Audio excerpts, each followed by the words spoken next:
What's up, phonies? Crazy Pretzel here. If you're watching this in 2021, if I get this uploaded before midnight or whatever, it'll still be 2020. But if not, Happy New Year and all that good stuff. I'm gonna show off my Ghostbusters shirt here before I go into the review. If you've never seen Ghostbusters, gotta watch the original one. Watch the original Ghostbusters. Excellent, excellent, excellent, funny movie. So, the second one wasn't too bad either. A lot of people don't like the second one as much. Probably most of the people don't like the second one as much as the first one, but I thought it was a decent movie. I have never seen, they made like a remake or whatever with like a bunch of women in it or something, and they're like a bunch of fugly women and stuff. I never watched it. I don't care to. There's like nobody original in it. I guess Bill Murray did a cameo in it or something, but what kind of makes me mad about that is like, they were like, there were talks for years about doing like a Ghostbusters 3 and whatnot, but I guess Bill Murray like didn't want to do it or something. And like, so he was good enough to do a cameo in this movie, but he didn't want to like, you know, suit up one more time just to, you know, do it while like, I'm thinking Harold Ramis, I think his name is, like while he was alive, and Ernie Hudson and Dan Aykroyd. It's like, he couldn't do it with those guys then. Yeah. So, I mean, that kind of makes me a little bit mad at Bill Murray on that. I guess it's his decision, but I don't know. That always disappointed me that he never, like, you know, pushed for that or something. I get he doesn't want to be tied down to one character, you know, but still. So, anywho, that was my little Ghostbusters talk. Right now it's 6:47. In about an hour, we're gonna need an airplane. It's an old joke. There was an airplane called a 747. Ha ha! Yeah. Hey, crickets in here. Make some noise. Anywho. So, before we go into the show, I'd like to kind of apologize for not reviewing last week's show, but I was kind of like, not in the mood. I actually watched about the first hour of the show, and then I was just like, I don't want to even review this shit. I don't even want to watch the rest of it. I didn't watch the second half of the show. So, because it's like, besides it just being like long, boring tag team matches as usual, it was like nothing happened. It's like, you knew the Young Bucks weren't going to lose to the Acclaimed.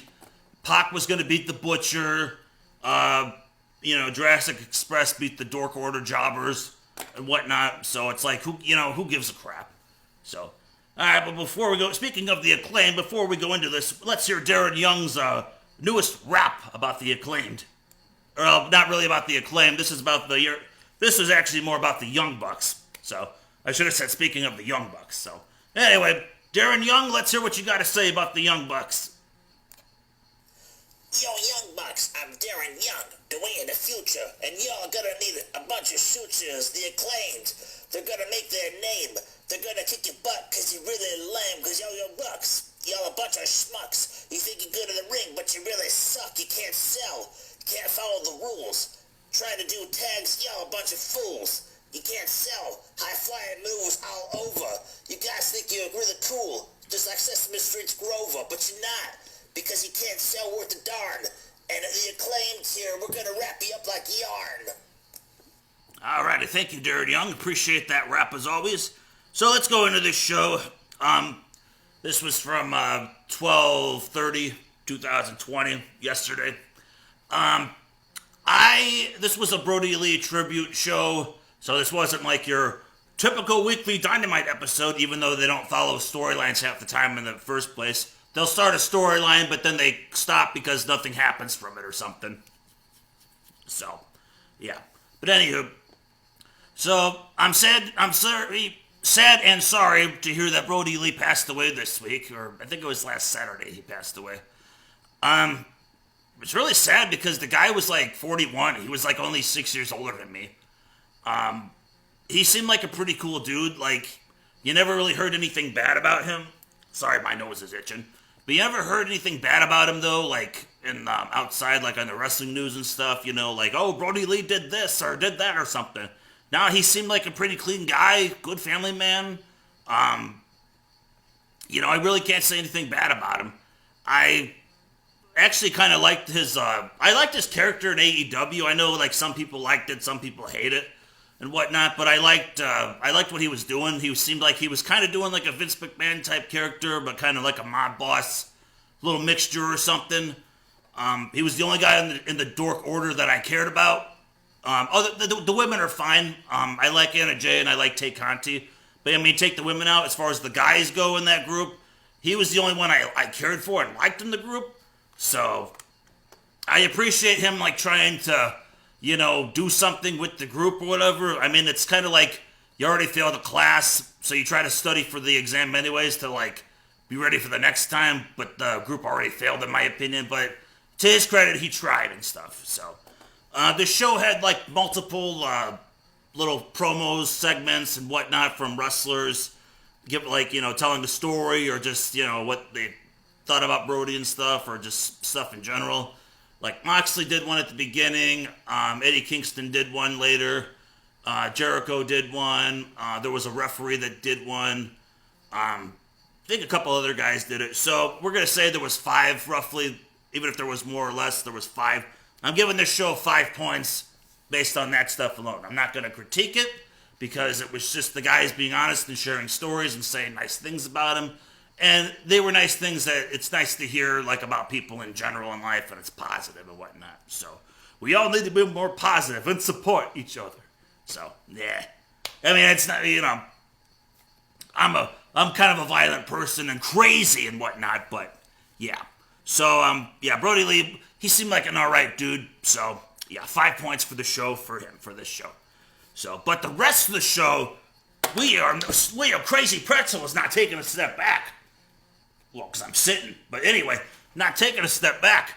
We are going to rant and rip the show apart because every single match on this show was a tag team match. And most of them were 6-man tag team matches. Yeah. No singles matches, just tag team matches. I get Brodie Lee was a big tag team wrestler and whatnot. I get that, like, I guess his son, his 8-year-old son who was on the show, like, they showed him, like, frequently. He was wearing a Dork Order mask or whatever. I'm still saying Dork Order. I know that it's Dark Order, but Dork Order.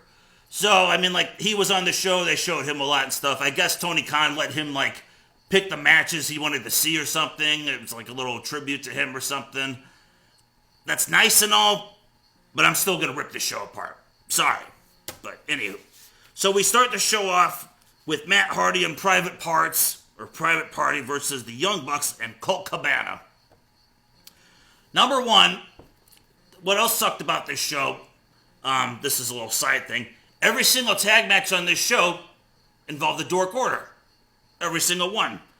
I'm not knocking the women being in that tag match or whatever. The women, Tay Conti and Jay, they're alright in my book. Nothing against them. But every single other match, though, was Dark Order, Dark Order, Dark Order, Dark Order. You know what I'm saying? This failed, like, attempt for, a dominant faction and whatnot. And it's just, they keep on featuring it. And for some reason, I guess because, like, since Brodie Lee was the group's mentor, even though they were all bad guys, they're apparently all good guys on this show. Hey! So, yeah. Anyway, so that's a side rant. But Colt Cabana being with the Young Bucks makes no sense because the Young Bucks got beat up by the Dark Order at one point, feuded with them in the past, don't like them, never really been allies with them, and yet they're forced to team together or something. Yeah. So this match starts off, Private Party gets beat up for a while. They take 2 dives from the Bucks on the outside, and then Colt Cabana does a moonsault. It's actually a nice moonsault. He, like, springs up to the second rope and does it to the guys on the outside. Before all this happened, I counted to 10 while the Bucks and Colt Cabana were all in the ring at the same time. The ref does nothing to get anybody out of the ring. Yeah, I counted to 10 on that. And I wasn't going like 1, 2, 3, 4, 5. No, it was just this nice straight count. I was like 1, 2, 3. I've got an old Super Nintendo game of WCW Super Brawl Wrestling. That's how the ref counts in that game. It's a standard fair count, right? I counted to 10 with that twice in this match for when the Bucks and Colt Cabana were all in the ring at the same time. So we're taking a quarter point off right away for ref retardation. So, because this guy Knox, who was the referee, but this guy still hadn't been fired yet, even though Alex Reynolds had a legit concussion in the ring that one time. Didn't get him out of the ring, didn't signal nothing. And then he also botched the FTR tag title match when he went to the ground for no reason to just purposely miss somebody using a weapon. Yeah. There's no exceptions. Crazy Pretzel doesn't forget and doesn't forgive. Well, sometimes I forgive, but I don't forget. I don't forget anything.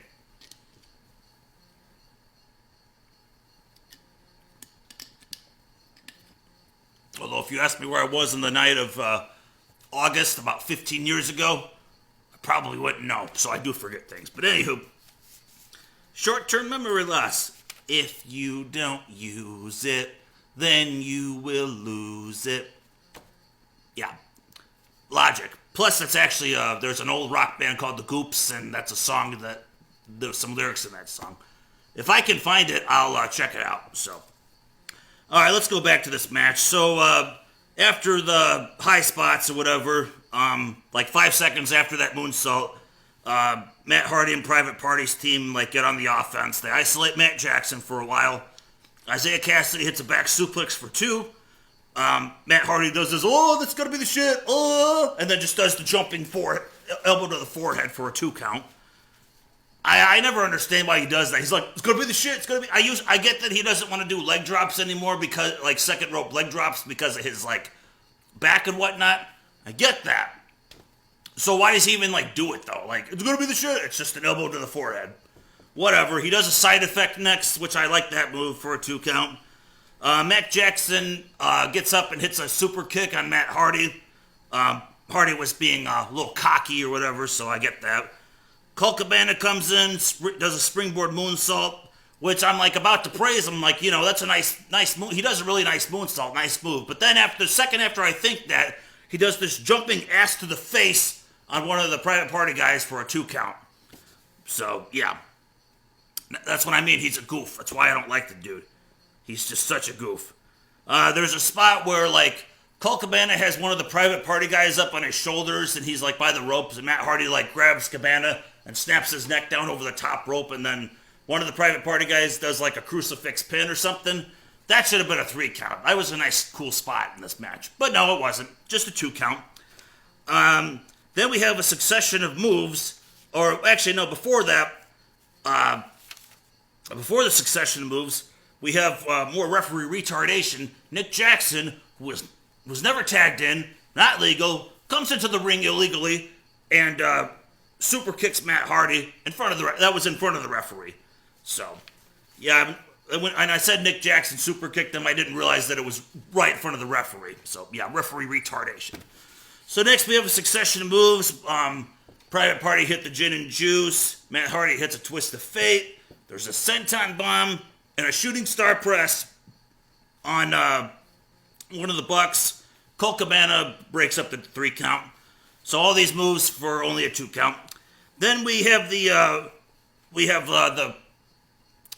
Young Bucks and Private Party in the ring. One of the Private Party guys is punching the Bucks, and the ref starts yelling at him for that. I find that hilarious that he yells at him for that, but he won't get the other guys out of the ring for the whole 10 count rule or whatnot. It's a fucking joke. Anyway, so while this is going on, Matt Hardy's standing like on the apron with a chair. He wants Mark Quinn to throw one of the Bucks at him so he can, smash him with the chair. Or either that or he wanted Quinn to use the chair or something, and Quinn wouldn't do it and whatnot. So then we get to our finish after that spot where the Bucks just hit a Meltzer driver on somebody for a 3 count. And then Colt Cabana has to get the 3 count with his stupid Superman pin. I hate that move. I hate that move.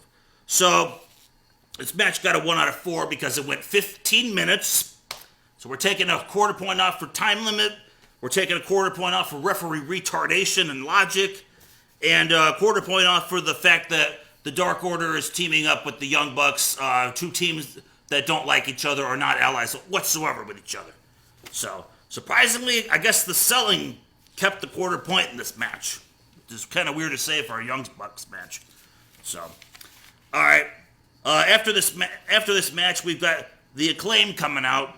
They start to rip on the Bucks a little bit. SCU comes out and throws them into the ring, and then the Acclaim get hit with 2 super kicks, and Colt Cabana does like a clothesline to him or something, and that's about it. So, yeah, what was the point of that? So you got this new team on the show, right? They fight for the tag team titles last week and lose. They come out this week and get their ass kicked. Way to go, AEW. Way to build those new stars. Just absolutely brilliant. That's not how you do it. All elite. Elite sounds like you're a champion. You want to know who a champion is? Crazy Pretzel. Bowling champion. That's right. I'm the AAH champion. The All-American American Heavyweight Bowling Champion from June 17th, 2018. I held an open invitational, invited all comers, nationwide or something, or whatever they would find in my meetup group at the time and whatnot. So about 4 or 5 people showed up, we all bowled, and Crazy Pretzel retained his trophy that he was willing to give up. So, I'm a champion, baby. I have not defended this trophy since. I would like to, but COVID-19, closing businesses down, social distancing, people being out of jobs and whatnot. So, that's why 2020 sucks, but anyway. Alright, next tag team match, because we can't have a singles match on here, is Lance Archer, Evil Uno, and Stu Grayson teaming up together against Eddie Kingston and Butcher and Blade. Again, random pairing of Dork Order jobbers with Lance Archer. Lance Archer was teamed up with Pentagon and Phoenix, and Pac was also an ally, and yet he's teamed up with Dork Order jobbers. Okay, sure. Whatever. Let's see. This match goes about 12 minutes, so we're always taking a point off for time limit. Quarter point off. I didn't write down too much stuff in this, though. I took a quarter point off for the selling.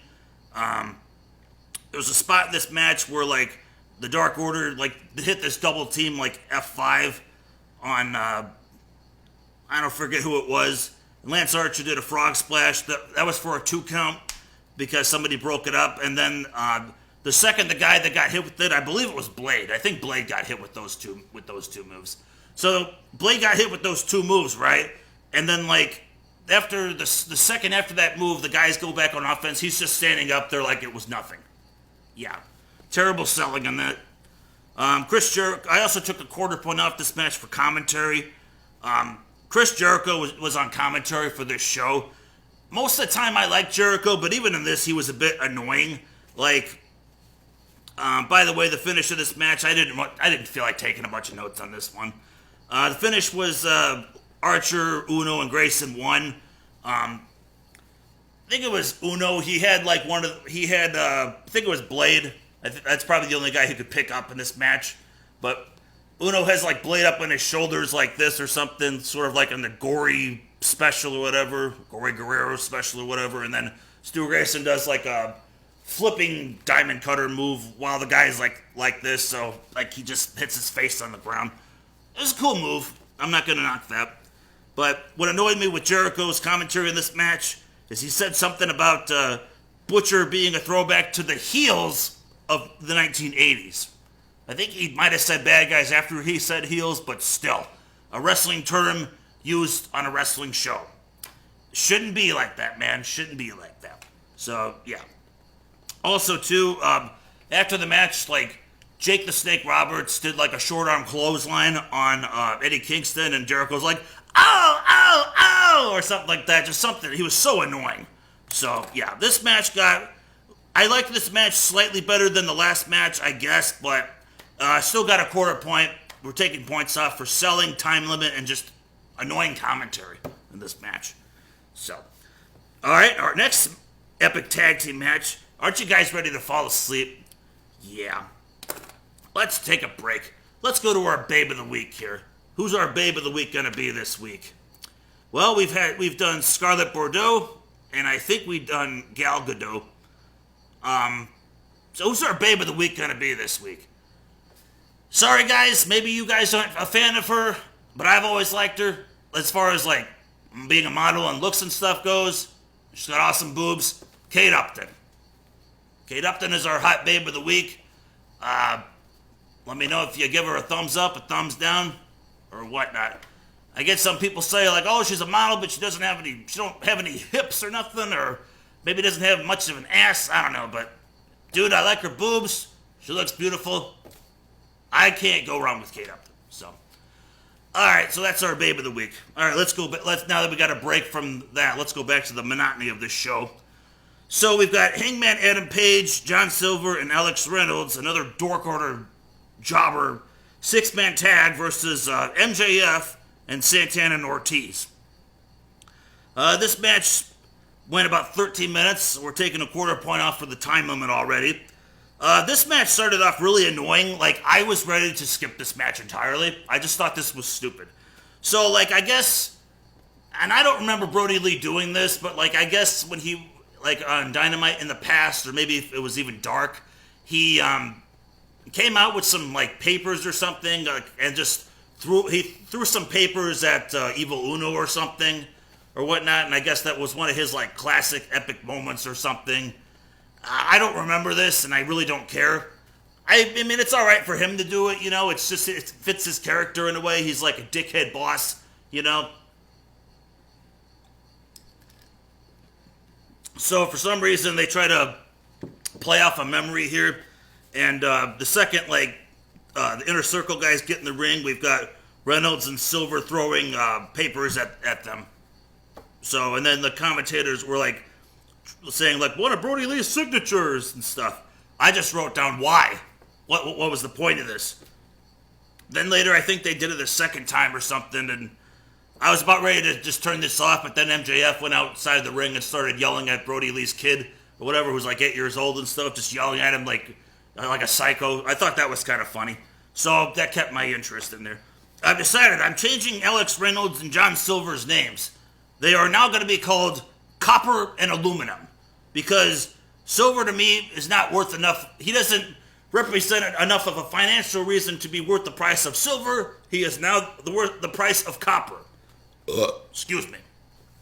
And Reynolds, he's aluminum.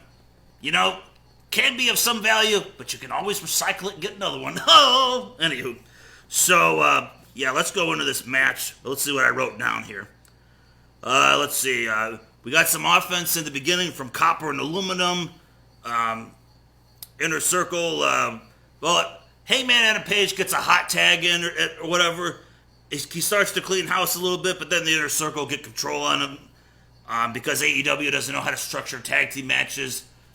In traditional tag team matches, there's a good guy, bad guy team. The good guy gets beat up for, like, gets some offense in the beginning. Him and his partner control it. Eventually, the bad guys take over, controlling one of them. They isolate that guy for a long time. Eventually, that guy gets a hot tag to his partner. His partner comes in, clears house, and then the match picks up, and eventually we get to a finish at some point. AEW likes to book it where, like, the guy gets beat up for a while, hot tags in his partner, and then they eventually shut that down, and then the match just drags for a while. So that's what happens with this. Hangman Page is the match is getting dragged for a while with him in the ring. Inner Circle control him. Later on, John Silver, a.k.a. Copper, he gets tagged in, starts cleaning house. He hits a Canadian Destroyer on MJF, and then he does a Tope Suicida on Santana. Now, that's fine, right, mind you? That's fine, I guess. So, what happens? The second, like, he goes back in the ring after the suicide dive, MJF's on offense. The dude just got hit with a Canadian Destroyer, you know, dropped on his head with a pile driver, and he's back up on offense. So we're taking a quarter point off this match for selling, too. So, yeah. MJF hits his finisher, the Heat Seeker or something. It's a weird move. I don't really like it. It's basically a pile driver, but, like, I don't know. Say, like, here's the ropes. He's holding the guy here, so the guy's head's in his crotch, like, in between the ropes, but then he has to, like, the guy, like, shoots him up in the air so he can pile drive him. It's weird. Plus, guy's head in the crotch isn't really appeasing to look at, but anywho. So, MJF hits his finisher.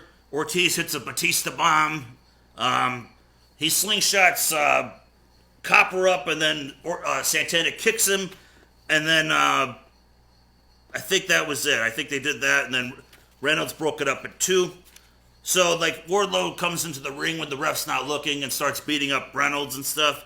And then Eric Rowan, or apparently he's called Eric Redbeard in AEW because he's got a red beard. How original. But he comes into the ring and does his claw choke slam thing to Wardlow. That was kind of surprising to see him. It's kind of cool seeing him. I've kind of always liked that dude. So he does that. And then Hangman hits the buckshot lariat for the 1, the 2. MJF puts his foot on the ropes. We just had somebody that we didn't see coming at all debut, and he didn't even cost them the tag team match. Yeah. So the match continues. MJF goes outside the ring and takes off Brodie Lee Jr.'s mask off him, gives him the finger or something, then takes the mask off him. Some jobber in the Dark Order has gives the kid a kendo stick. MJF turns around. The kid whacks MJF in the head with the kendo stick. Then they in the ring, like, Copper hits a Brodie discus clothesline on Ortiz for a 3 count. So he had like 2 awesome finisher potential spots in this match. We had the all those moves from the Inner Circle, like, you know, the finisher, the Batista bomb, that slingshot kick. That could have been a finish. Then we had Eric Rowan interfering, and, like, while that was going on, we had, like, you know, big clothesline that could have costed them the match, right? From Hangman that would have given them the win anyways. They didn't go that route. Completely overdoing it as usual in these tag matches. This match got a quarter point. Time limit, the retardation of overdoing stuff, and the selling. Like I said, Canadian Destroyer gets up 2 seconds later. Yeah.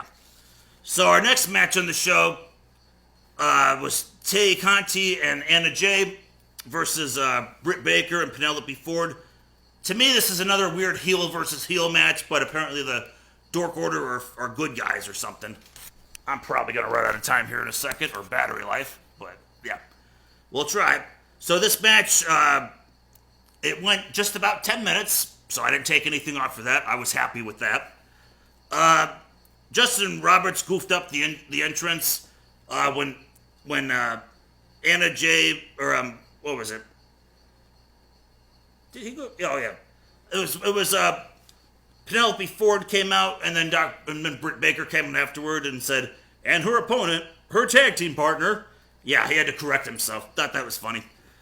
Chris Jericho said, told us what the 99 is for Anna Jay. Apparently that's a nickname for her. Apparently Brodie Lee gave that to her after Wayne Gretzky. I guess that was like his number was 99 or something, I guess. I don't know. I don't really know. I thought the 99 could have been something cool. Like, it could have been like part of that song from that Megadeth song, 99 Ways to Die.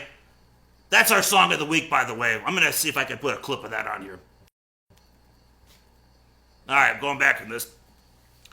So, Anna Jay, match starts off. She gets a little bit of offense in. Tags in Tay Conti, who does like a couple of nice like arm drags and like a judo throw and stuff. Nice spot or whatever. Then we have 2 goofy spots, botches in this match. I think there are more botches. So, first one. So, Penelope Ford, she gets sent into the ropes by Tay Conti, and then Penelope's grabbing the rope, and Tay Conti's just standing there like with her head down like this for like 5 seconds, right? So, like, I don't know if like Penelope Ford was supposed to just like grab the ropes and then just come kick her in the head or something, but she's got her head down like this for like 5 seconds. Then the next you see Britt Baker come in and just drop kick her in the face. Very weird spot or whatever. Then shortly after that, our second botch. So Tay Conti like gets sent outside the ring, and Reba, or Rebel is actually her name, but Britt Baker always calls her Reba, so I'm calling her Reba too. So she grabs Tay Conti, and like Tay Conti like got confused, or Reba got confused or something. Like, I think she was just simply supposed to like throw her like into the ring post and then throw her back in the ring, or maybe slam her like head first into the apron or something and put her back in the ring. Like, Tay Conti and and Reba were like confused on where to go or what they were doing. So we just see like Tay Conti just like go like on the apron for a second, so then Penelope Ford could come and jump and hit her with knees. Very, very weird spot. You know, if they're not sure what they're gonna do in the match, there's something called rehearsing and practicing. You know, how do you do a sports? You know, when there's a sports game going on, these guys don't just go out there and just do it on the fly or stuff. No, motherfucker, they fucking practice before the game. They practice on the stuff, so then when the game starts, they'll try to hopefully be at their top level, top of their game, and execute shit properly. That's the thing. Execute.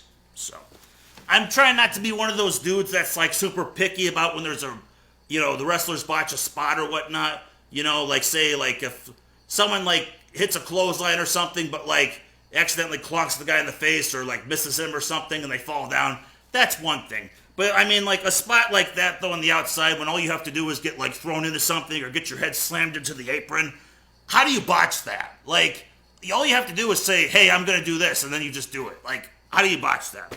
All right, so I'm sorry, I'm ranting on that. Let's go back into this. So that all that goes on. Penelope Ford and Britt Baker take over for a while. They're beating up Ty for a little bit.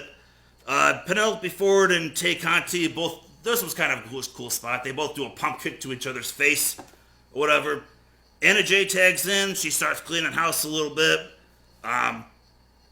Then there was one spot that was kind of annoying for this or whatever. So she's got Britt Baker down. She starts to do like the Dark Order thing, the claw or whatever. Not like that, but that's originally how I think they debuted that when that idiot Silver was doing that. But so she's doing this. She's kind of looking up at the sky or whatever to Brodie, and she starts getting like tearful and shit and whatnot. And then just Britt Baker just jumps her. So like this, so she does this thing for like, and looks like it's like 5 to 10 seconds, and then Britt jumps on her. Like, I don't know if they were trying to be like, oh, she's devastated for his loss or something, but it looked terrible. But ignoring that, going further along, Britt Baker hits her fisherman neck breaker for 2. Penelope Ford then hits a bluff. Buff Bagwell used to do it. It's the Buff Blockbuster. It's like when he does like the jumping neck breaker from the ropes or whatever. She does that for a 2 count on Anna Jay. And then the finish, Anna Jay chokes out Penelope Ford with, I guess she calls it the Queen Slayer. It's a sleeper hold that goes into a choke that Samoa Joe does or something. So that was our match. Lots of botches and weird shit, but other than the botches and the weird shit, no goofy referee-ness. Selling was fine. Time limit was fine. This match was the best match of the night. 3 out of 4. So, next after that, we've got this. I didn't like this, but Britt Baker was like in the ring and saying like, her loss was a conspiracy, and she says something like this match was a big rig, and like winks. The second she says that, Thunder Rosa runs out to like attack her and clunks her, and the refs separate him. I did not like that. It was, you knew it was coming, but it's just, to me, it looked a bit too fake. They had that awesome like brawl a couple weeks ago backstage. It wasn't really a brawl, but it was just like that awesome backstage attack segment, and then they just do this. That's why I'm saying everything has to happen in the ring, guys. We can't just take something back. You know what I'm saying? They can't go to the back and do it, or out to the parking lot and do it. It's got to be in the ring here, guys. So I only gave this a half a point. Next we've got Team Taz in the main event. We've got Brian Cage, Ricky Starks, and Powerhouse Hobbs taking on Cody Rhodes, Orange Cassidy, and 10 of the Dark Order. I think his name is like Peston Vance, I think his name is, where they get the 10 from, but yeah. So, excuse me. So another Dark Order jobber match. Another 6-man tag team match. So, this match went 12 minutes, so we took a quarter point off, as usual. We got this match starting off. Orange Cassidy, is doing his goofy shit, his fake kicks and stuff. He tries to DDT Hobbs. Hobbs, grabs him and spins him around and does this nice big power slam for a 2 count. Cage gets tagged in. He does like a nice fall away slam or whatever. Tosses Cassidy over him. Doesn't even like have to go down with him. Just chucks him like he's nothing. Nice display of strength and power. Then we got a nice big delayed suplex on Cassidy from Cage. Like holds him up in the air and then eventually just does it with one arm and holds him. It was very nicely done. Let's see. Cody gets tagged in. Starts fighting with Ricky Starks, but then he gets hit in the back with a knee from Hobbs, and then they double clothesline each other. So another useless hot tag. 10 eventually gets tagged in. He does a power slam to Ricky Starks. He does like Brodie Lee used to do a nice power bomb or whatever, so he does that to Starks for a 2 count. Starks hits a spear on number 10. Orange Cassidy breaks it up. We have our brief referee retardation moment where there's a bunch of guys in the ring all doing stuff to each other and whatnot. Like Orange Cassidy hit a DDT on somebody. 10 pump kicked somebody. I didn't really keep track of all the moves, but that goes on. Then we get to the ref. So the ref does nothing to get anybody out of the ring, right? Well, this is kind of what annoys me for this finish. So we see Taz coming back with a steel chair. Then we see Arn Anderson outside the ring with a steel chair. So the two are like looking at each other, like slamming their chair on the ground, like they're gonna do something to each other, right? So then, while that's going on, the ref's watching that. So while that's going on, what happened? Orange Cassidy hits an orange punch on Starks. Cody does a crossroads on Starks, and then 10 does a spine buster, and like the ref turns around, 1, 2, 3. So I don't really know how that was like cheating, breaking the rules, interfering when the ref was already letting that go anyways. So that's why I took a quarter point off for that referee retardation. I also took a quarter point off for logic because, again, the Rhodes family, Dork Order, trying to constantly kill each other and whatnot, feuding with each other, they're just getting along just fine in this match. So, yeah. So, quarter point for this match. Then we get our main event, before the main event, we have basically, so after the match, so Taz's guys come in the ring and attack like Cody and 10 and all that, right? So then we get Darby Allin's, goes black, Darby Allin's music comes on, we see him coming out, starts like, to walk out a little bit slowly, like by the wall or something. They don't show what's going on in the ring, so I'm guessing like Taz's guys are kicking the crap out of these guys still or whatnot. Then 2 seconds after Darby comes out, lights go out again, and then starts snowing, and Sting comes out and whatnot. So he comes out, and they start to go in the ring, and while they're going in the ring, Taz's guys have already gotten out of the ring, and they're just at the entranceway, standing there. There's no brawl. There's the good guys not following the bad guys. There's nothing. It's just the second Sting comes out, the bad guys are leaving the ring. It's like they're trying to make Taz's guys big bad tough guys or something. If they lose, they're, getting revenge and kicking ass and shit. But, when a 61-year-old guy with a baseball bat comes out and a guy with a skateboard comes out and there's it's only 2 of them against 4 or 5 of Taz's guys because you got Cage, Starks, Hobbs, Taz's kid, I guess his name is Hook. He was out there too, and Taz. That's 5 against 3 or 4 because there's guys down, right? But there's no brawl and nothing. So I took 1 point off the show because that was fucking stupid. So, in fact, it was so shitty. Was it as shitty as this video? So I walk into the bathroom earlier, and I see this look how big and nasty that turd is, right? So I kind of flip it. And then we have our main event, which was a nice Brodie Lee tribute. Although I thought Cody saying that he was a beautiful man, the way he said it was kind of gay. But nevertheless, the tribute of it was nice. Gonna miss you, Brodie. It sucks you're gone. So, Anywho, so the show would have gotten a 7.25 out of 12, a 60%. They would have passed. But I thought that last segment with Sting and Darby coming out and the bad guys running and nothing happening after that, I took a point off. So the show got a 6.25 out of 12, a 52%.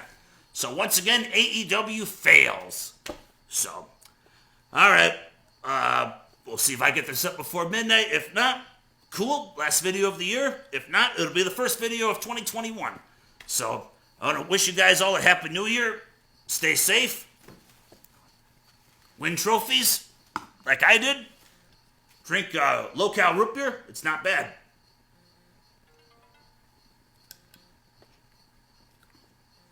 And I bid you all, just not to sound like that retard Kenny Omega, I bid you all adieu. Actually, you know what?